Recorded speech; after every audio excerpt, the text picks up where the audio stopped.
Right. Okay, so today we are going to carry on with our series, Passion for the Harvest. And I want to interview two really cool friends of mine, and I want to get them to introduce themselves. Well, my name's Phil. I work with YWAM in Lesbos. And I'm Corrinne, and I also work with YWAM in Lesbos. Great. And can you just say how we met together? Absolutely. I met Mandy the first time on a Blue Waters DTS that was also being hosted in Lesbos at the time. And then most recently, we got to hang out again when she came along to another one of our DTSs, our Refuge DTS, where she spoke for a week on identity. It was great. It was. One of my favorite thoroughly weeks. enjoyed it. I didn't pay them to say that. Yeah, that was free. Can you tell me, both of you, what originally drew you into missions? That's kind of a big question. Short answer, Jesus. Yeah. Long answer, I have kind of always had a heart for, just like, I guess, helping people. And I did my YWAM DTS. It was supposed to be during a gap year. In university. It ended up not being a gap year because I never went back. I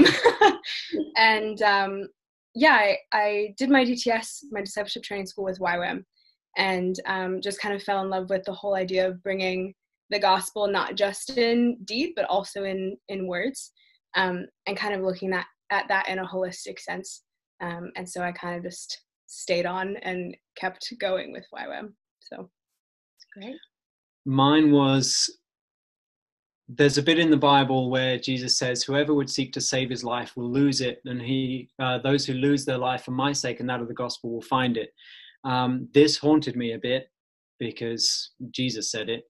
And actually, the question came up in my choosing what to do for the future of, well, if I really believe that the Bible is true and what it says in the Bible is true, what am I going to do about it?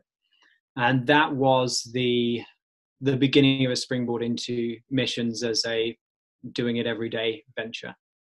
It's great, guys. Thanks for that. Now, understand that, of course, you two are based in Lesbos, and it's one of the islands where the largest refugee camp in Europe is. Can you tell me what your past or current ministry involvement has been in the camp? Yeah, we've done quite a bit on the island. We've only been there officially as a base for, I think, almost 3 years. Yeah.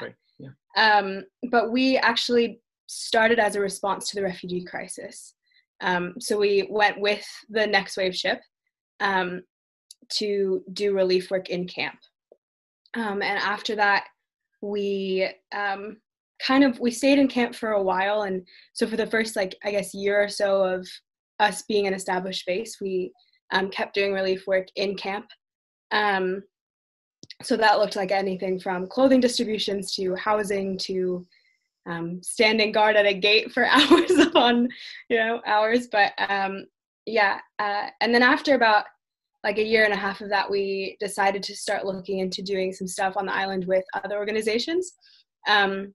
And so we started working with Greater European Mission, to run a community center and do English classes and kind of dignity building activities and things like that. And so that is mainly what we've been doing on the island with refugees so far. We've also been running our training schools. Am I missing anything? I don't think so.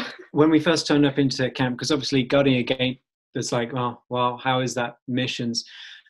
We were able to be present. Now, in camp, you're not allowed to share the gospel unless there's a conversation that comes up from refugees themselves. Now, they all knew we were Christian. I don't quite know how they knew that we were all Christian, but they figured that out. And that led to an awful lot of conversations. I think one of my favorite things, and this is early on, was I was on one of the night shifts, and the guys would come and we'd just talk. They'd chat a lot about their experiences, which is very painful to hear. But as well, when questions came, they came about who Jesus is. And often a lot of, well, this is what we've been taught, and therefore it's like, oh, well, that's not the entire story. To which begs a question, and sure enough, then you're getting to talk to people. But yes, we made ourselves as useful as we could in the camps in the early days, and did as much as we were asked to do.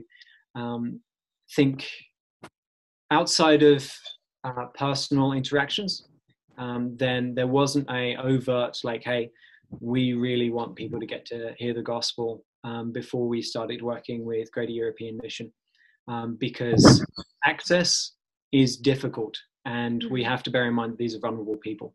So challenges to navigate, but a lot of opportunity. Yeah. So I was going to ask you, you know, how open do you think that they are when you are able to talk to them about the gospel? Because obviously for our church members who wouldn't know the ethnicities or the backgrounds of the refugees, perhaps you could just say, Phil, about the ethnicities and backgrounds and how open. For sure. So despite the media publicizing it as predominantly a Syrian refugee crisis, that is a legit thing. And there was a time when most of the refugees that we had in camp, for a brief period of time though, were Syrians. However, the vast majority of them were Afghans, as in from Afghanistan, which, if you have a look at Open Doors, they are the second most persecuted church in country by nationality. So mixed bag, but the vast majority of people have never heard the gospel. And so this is new for a lot of people if they're from Afghanistan. And we get a lot of conversations, and we've seen quite a few people on the island give their lives to Jesus, which, remember, is a risk for Muslims. Like, that's apostasy, was punishable by death. And the families are the ones that carry that out. So, you know, this is not lightly taken. We've had a lot of Iranians come and be open to not just hearing the gospel, but giving their lives to Jesus.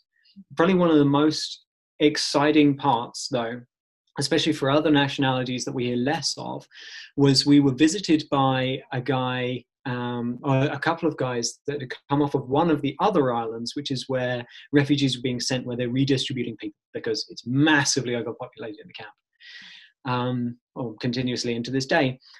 But they came and they said, hey, we just wanted to see what's going on, because when they get to us, we have refugees hunting us down being like, how do I become a Christian? I want to become a Christian because somebody prayed for them somewhere. Maybe another person gave them a Bible. And by the time they've reached this other island, I can't remember which one it was, they just want to know Jesus, which is incredible. Now, that's not everyone. That is definitely not everyone. But there are, I do not think it would be an exaggeration to say that hundreds of people have had the opportunity and responded to the gospel during the very short window of time that we've been able to be there. Not because of us. We've been privileged to see it, but it's incredible. Wow. However, your Congolese, a lot of them are actually Christians running. Many Syrians that we met were already Christians running, and they couldn't go back to their families because apostasy equals death. And we did meet quite a few Syrians who did not know the gospel and did not know Jesus, and they'd been exposed to it a little bit more. Probably the most successful demographic we've seen with regards to people just wanting to know, both men and women, sometimes more so the women, was incredible, are Afghans, predominantly Afghans. Wow. Thank you for that. Corrinne, what's been the most challenging and rewarding part of the work for you with refugees? What a question. I mean, I think one of the biggest things that's challenging with refugees in particular is just like the nature of the ministry, of how transient it is.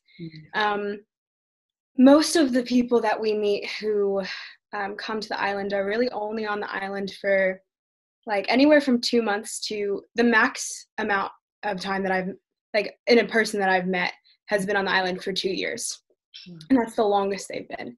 So it really makes, I guess, any form of discipleship pretty difficult, like in furthering, someone's walk with the Lord. So I think that is definitely challenging. And it kind of it can become a little bit discouraging after a while when you're like, oh, this person's so close, and then all of a sudden they get their papers and they're off to the mainland or off to another camp. So that can get discouraging. But I mean, also that's one of the parts that's really rewarding, because you know, you have someone for a certain amount of time, and you have someone and you kind of just like pour everything that you possibly can pour into them. And then you know that they're taking that experience with them, you know. So we've had friends who have become our friends, who are refugees, and we've been able to kind of walk with them and disciple them. They accepted the Lord, and they went on to, you know, other places in Europe, and we come to find out, you know, they've started a house church, or they've, you know, like been talking to their family members about Christianity, and turns out their, you know, like brother wants to accept the Lord, and they're like, how do I do this? And we're like, wait, okay, this is great, you know.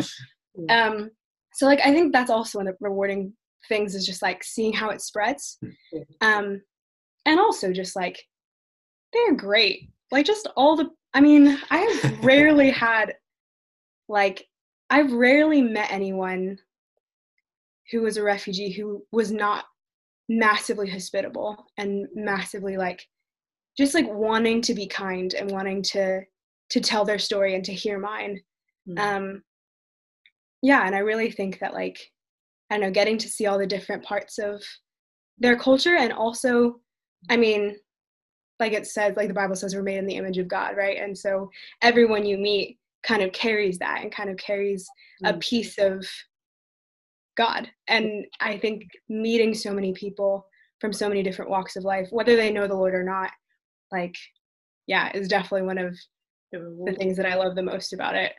That's great. That's great. And finally, can I ask you guys, like, you're just young, but I realize that you are quite experienced in many ways, and just want to let the church know a little bit about where you've been, other places in the world on mission so far with YWAM.